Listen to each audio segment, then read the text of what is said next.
Hi, Michael Queso here. I just want to clarify some of the confusion about the Scrum Master role. So probably this whole discussion about half-time, full-time is a big red herring. And really what people want to talk about is what is the role really about?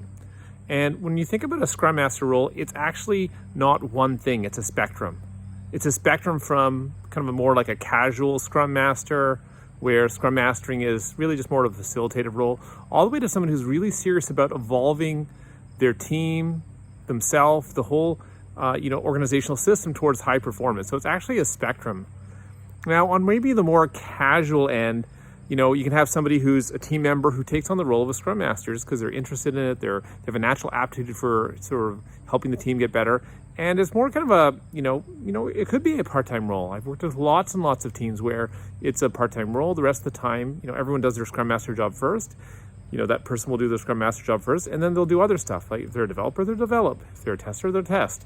If they're primarily a business analyst, they'll do business analysis. They'll do their secondary role, whatever that is, after they do their Scrum Master role first, because that's the more important thing, because it enables the whole team. So that's more like a casual role.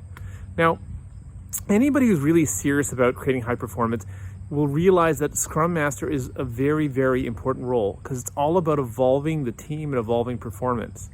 Now, there's kind of the more shallow version, which is, it's just about process, it's about facilitating meetings.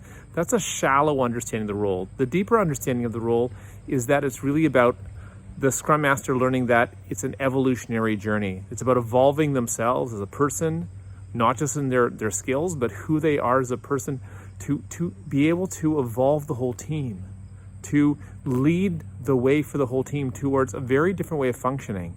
So to create a team where principles like self-organization or self-management become very natural and very normal.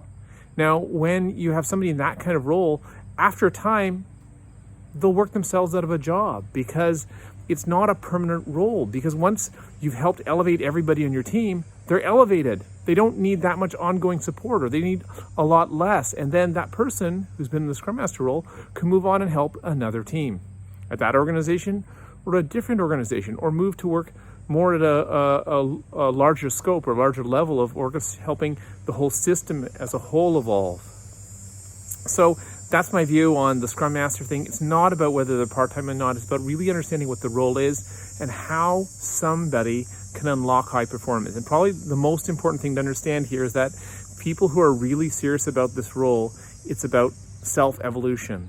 So Scrum Masters, in order to do this, it means they need to spend a lot of time on it. Most people I know who were serious about becoming Scrum Masters, it was a half-time job looking after the team, and the other half of the time was about them learning, them growing, them evolving, so that they could actually be awesome at their job and amplify the success of the whole team through that. Now, of course, this only makes sense in learning organizations that value learning, value growth, and are focused not just on short-term success, but on creating an extraordinary future. Thanks so much for listening.